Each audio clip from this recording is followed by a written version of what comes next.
ہے پتھر کے اندر ہوتا ہے تازہ، جب کاٹتے ہیں کام جب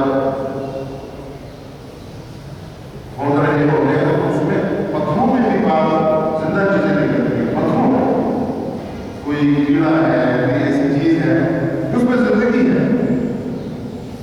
اللہ تعالیٰ اسے بھی رزق پہنچاتا ہے. امام احمد بن حنبل رحمۃ اللہ علیہ فرماتے ہیں کہ میں نے اللہ کو پہچانا اس چیز کو دیکھتے ہوئے کہ ایک پر گنبد ہے اور کوئی اس میں داخل نہیں ہو سکتا، کوئی اس سے نکل نہیں سکتا، اور اللہ اس کے اندر رزق پہنچا رہے ہیں اور اس سے ایک زندہ چیز نکالتے ہیں.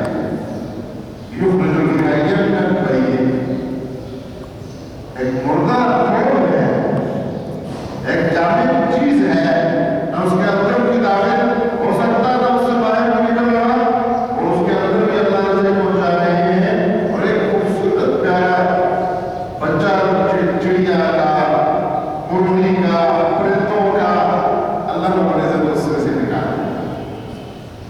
اللہ کی قدرت، اللہ دینا چاہے، اللہ باقی رکھنا چاہے. اصحاب کہف کو بغیر کھائے پیے باقی رکھا. اللہ کی قدرت، اللہ کا کرشمہ، اللہ جیسے چاہے ویسا کرنے پہ اللہ قادر ہیں. لیکن سامعین محترم، جو قانون اللہ نے ہمارے لیے مسلم فرمایا ہے اور جس پر چلنے کا ہمیں حکم دیا ہے، اس قانون میں اللہ فرماتے ہیں وہ لہو ما كتب اللہ. اس قانون میں اللہ فرماتے ہیں القاسم حبیب اللہ. اس میں اللہ یہ پسند نہیں فرماتے ہیں کہ ہم ہاتھ پہ ہاتھ رکھ کر بیٹھ جائیں اور دوسرے ہمارے لیے خدمت کریں. اللہ تعالیٰ چاہتے ہیں کہ میری عبادت بھی کریں. جس نظام میں میں نے اس کو پیدا کیا ہے، اس نظام میں رہتے ہوئے میرے قانون کو پورا کرے، میرے حکم کو پورا کرے. وہ شخص اللہ کا زیادہ مقبول ہے جو خاندان کے ساتھ رہ رہا ہے، جو ان کے حقوق ادا کر رہا ہے، جو اپنے پڑوسیوں کے حقوق ادا کر رہا ہے، جو صاحب الجم اس کے ساتھ جو اٹھنا بیٹھنا کرتے ہیں روزمرہ کی زندگی میں ان کے حقوق ادا کر رہا ہے. اللہ کو یہ شخص زیادہ پسند ہے اس کے مقابلے میں کہ جو ان سب چیزوں سے معمول ہے. علماء بتاتے ہیں کہ اچھی موت وہ ہے، اچھی موت ہر انسان کا اچھی موت، اچھی موت وہ ہے جو اپنوں میں ہو، اپنوں کے سامنے ہو. بالکل درست بات ہے. اور نماز جب بات کرتے ہیں تو ایک تجربے سے بات کرتے ہیں. احادیث و قرآن کو سامنے رکھتے ہوئے، نبی صلی اللہ علیہ وسلم کی زندگی کو سامنے رکھتے ہوئے، صحابہ کرام رضوان اللہ تعالیٰ اجمعین کی زندگی کو سامنے رکھتے ہوئے بات کرتے ہیں. علماء کی بات میں اتنی حقیقی ہوتی. ہاں، حجت تو اللہ کا قرآن ہے اور نبی صلی اللہ علیہ وسلم کا فرمان ہے. حجت یہ دو ہے، اور پھر انہیں دو سے جو اصول نکلتے ہیں اور ان اصول کی روشنی میں ہم جدید مسائل کو حل کرتے ہیں، حجت یہی دو ہے.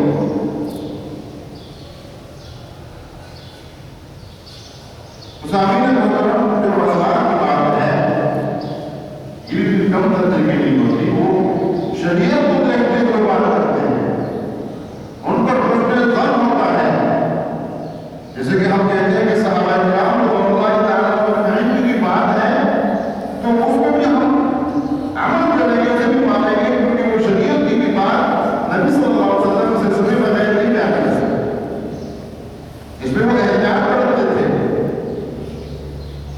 آپ دیکھیں حضرت ابوبکر صدیق رضی اللہ تعالیٰ عنہ تمام صحابہ سے زیادہ نبی صلی اللہ علیہ وسلم کے قریب تھے. سفر میں، حاضر میں آپ کے ساتھ ہیں، ہجرت میں آپ کے ساتھ ہیں، غار غور میں آپ کے ساتھ ہیں. اذ هما في الغار اذ يقول لصاحبه لا تحزن ان الله معنا. اللہ نے قرآن میں اعزاز دیتے ہوئے بیان کیا. حضرت ابوبکر صدیق رضی اللہ تعالیٰ عنہ شاید نبی صلی اللہ علیہ وسلم کے ساتھ ہجرت فرما رہے ہیں. تو ان سے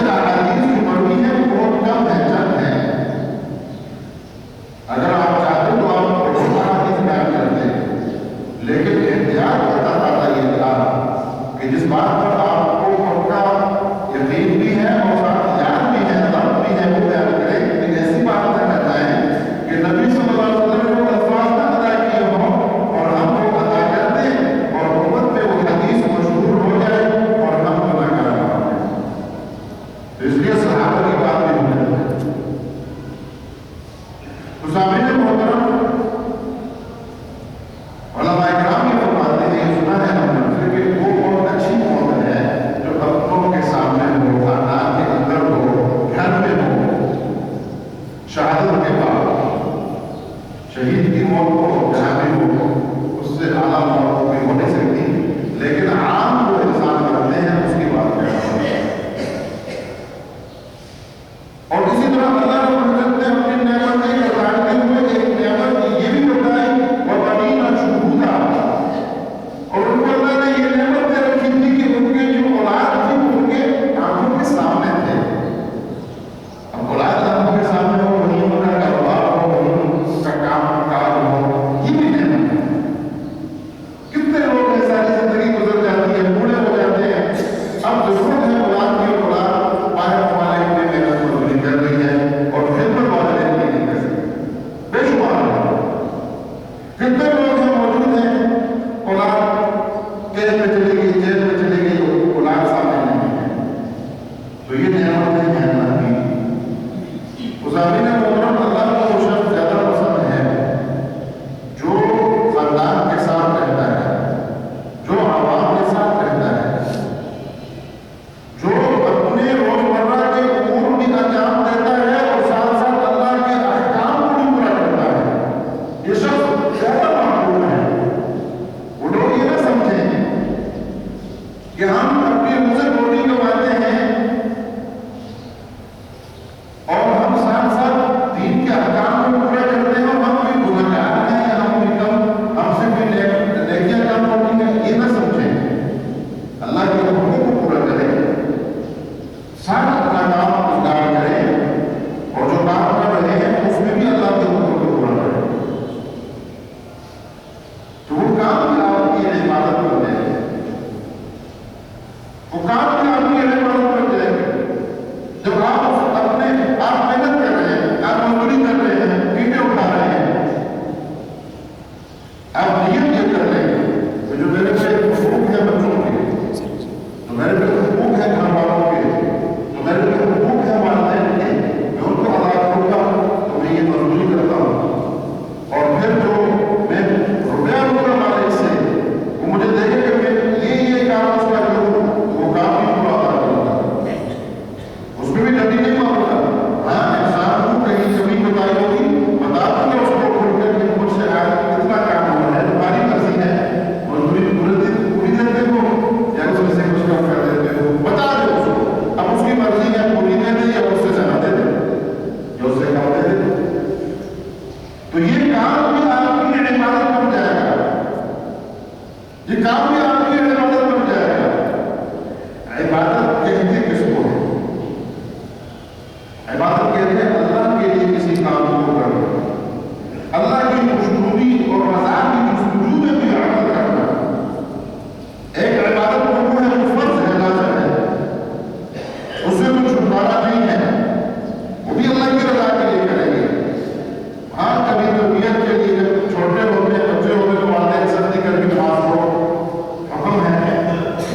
اب دل چاہے نہ چاہے والد سختی کر رہے ہیں اور نماز تو پڑھنی ہے، عبادت یہ بھی ہے، لیکن اصل یہ عبادت تب بنے گی جب اپنے دل سے کرو، وہاں بھی فرض تو ادا ہو جائے گا، لیکن وہ عادت بنے گی، پھر خود کرو گے تو اصل اجر اس میں ملے گا۔ تو عبادت کی بات اس چیز کو کہتے ہیں کہ اللہ کی خوشنودی کے حصول کے لیے کوئی عمل کیا جائے اس کو عبادت کہتے ہیں۔ اللہ کی خوشنودی کے لیے اللہ کے سامنے سر سجود ہو جاؤ، یہ عبادت ہے۔ اللہ کی خوشنودی کے لیے بھوکے پیاسے رہ جاؤ، یہ عبادت ہے۔ اللہ کی خوشنودی کے لیے اپنے مال میں سے 40واں حصہ نکال کے کسی کو دے دو، یہ عبادت ہے۔ اللہ کی خوشنودی کے لیے اپنے بچوں کا پیٹ پالنے کے لیے اینٹیں اٹھاؤ، یہ عبادت ہے۔ اللہ کی خوشنودی کے لیے اپنے بچوں کا پیٹ پالنے کے لیے، حلال روزی کمانے کے لیے دکان کھول کے بیٹھ جاؤ، یہ عبادت ہے۔ بات کو سمجھنا چاہیے سب کے اللہ رب العزت نے جو قانون ہمیں دیا ہے اس میں جو معاشی نظام معاشی قوانین ہیں کہ ہم جو کماتے ہیں اس میں ہم نے کیا طریقہ اختیار کرنا ہے، اس پہ چند ہفتوں سے بات ہو رہی ہے۔ سود کی حرمت اس میں بیان کی گئی، احتکار، جزیرہ اندوزی، اگلی کی مجبوری سے فائدہ اٹھانا، اس کی حرمت بیان کی گئی۔ اور آج انشاءاللہ تعالیٰ اگر توفیق دے تو روزی کے اندر برکت کن باتوں سے آئے گی اس میں بات ہے۔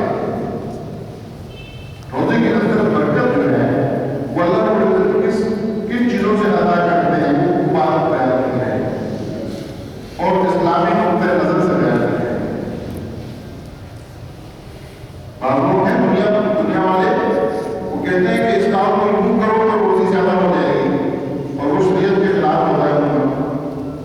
اگر شریعت کی حدود میں رہتے ہوئے انسان کی امور کو اختیار کر لے پورا معاشرہ پاکستان ہو جاتا ہے، اچھا ہوتا ہے۔ تو اس میں سے جو احکام قرآن نے بیان کیے ہیں، احادیث مبارکہ میں ہیں، اس کو سامنے رکھتے ہوئے یہ چند چیزیں آپ کے سامنے رکھتا ہوں جو علماء نے بیان کی ہیں۔ میں نے ان کی بیان کرنا نہیں، میں نے اپنے اساتذہ سے بھی سنا ہے۔ اس میں سے ایک ہے عدل، دوسرا ہے احسان۔ عدل کرو، بے انصافی نہ کرو، بے انصافی سے معاشرہ تباہ ہوتا ہے۔ ہمارے یہاں آج کل یہی چل رہا ہے، ہر طرف بے انصافی دیکھتے ہیں، پھر خوشحالی کہاں سے آئے؟ اور ہمارے مقابلے میں ان اصولوں کو ہمارے جو دشمن ہیں انہوں نے اختیار کر دیا، انہوں نے ان باتوں کا فائدہ اٹھا لیا۔ فائدہ تو ہے چاہے مسلمان اٹھائے چاہے کافر اٹھائے۔ تو عدل کرو، انصاف کرو۔ اور دوسرا ہے احسان۔ احسان پر مبنی معاشرہ ہونا چاہیے، اسے قائم کرنا چاہیے۔ ہر ایک احسان کی کوشش کرے، ہر ایک کوشش کرے کہ دوسرے پر کچھ نہ کچھ احسان کرو۔ ہر ایک کرے، مزدور ہے تو کوشش کرے کہ اس نے کام کیا اس سے زیادہ کرو، اس کا بدلہ ہو جائے۔ ہمارے یہاں ماشاءاللہ اللہ جزائے خیر دے، مدرسے کے مسجد کے کتنے کام ہوتے ہیں، عمر ہم کوشش کرتے ہیں جو ہمارے یہاں پڑھ کے گئے ہوئے طلباء وہی کی خدمت کریں، کیونکہ ان کے دل میں جذبہ احسان ہوتا ہے کہ میرے استاد ہیں تو میں ان کے ساتھ اور بھی زیادہ بہتر انداز میں کام کروں کہ ان کو فائدہ ہو۔ یہاں جو کام کرتے ہیں ولی بھائی، یہ یہاں پر 1992-93 میں تجوید پڑھتے تھے، قرآن پڑھتے تھے، اس کے بعد اس وقت یہ قسم کرتے تھے اپنا، تو ماشاءاللہ آج تک ہمارا سفر بھر کا کام وہی کرتے ہیں۔ اور ساتھ میں اگر کوئی دوسرا پتہ لگا ہوا ہے تو اس کو بھی سمجھاتے ہیں، ہم بھی بتاتے ہیں کہ یہ کمی کر رہا ہے یہاں پر، جس کو سمجھائیں کہ اس طرح کریں، کیونکہ خفا ہوتا ہے ادارے کا نقصان نہ ہو، ایک روپیہ بھی ادارے کا ضائع نہ ہو۔ احسان میں اپنی معاشرہ قائم کیا جائے تو ہمارے یہ مسائل حل ہو جائیں گے، پھر کوئی غریب نہیں رہے گا، پھر کوئی مجبور لاچار نہیں رہے گا، ہر ایک احسان کی کوشش کرے گا۔ اور اس کی چند صورتیں ہیں، ان میں سے ایک یہ ہے کہ اگر ہم تجارت کرتے ہیں تو اس میں ناپ تول کا خیال رکھیں، خریدتے وقت بھی اور بیچتے وقت بھی۔ یہ بھی احسان کا ایک درجہ ہے کہ کسی کو دے رہے ہو تو برابر برابر ہو، اور پھر اس کا ایک اوپر کا درجہ ہے کہ اس کو تھوڑا زیادہ جو وزن ہے اس سے زیادہ دے دو، یہ احسان ہے۔ وہ بھی خوش ہوگا، اللہ بھی خوش ہوگا۔ تم تو اسے جانتے نہیں ہو، اللہ رب العزت کی علم ہے کہ تم کر رہے ہو، تم جب اس کو تھوڑا زیادہ دو گے تو یہ احسان کیا ہے۔ کہیں جا رہے ہو، کرائے پہ ٹیکسی رکشہ کیا ہے، اس نے جو بات طے کی ہے اترتے وقت اس سے کچھ زیادہ دے، یہ احسان ہے۔ اس کا دل بھی خوش ہو جائے گا، وہ بھی دعا دے گا، وہ دعا بھی قبول ہوگی، اللہ بھی خوش ہو جائے گا۔ پھر اس کے دل میں بھی یہ جذبہ پیدا ہوگا کہ میں بھی کسی پر احسان کروں، اور جب وہ کسی کے ساتھ ایسا معاملہ کرے گا تو وہ بھی نرمی کرے گا۔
یہ لاک ڈاؤن کی مثال بھی آپ کے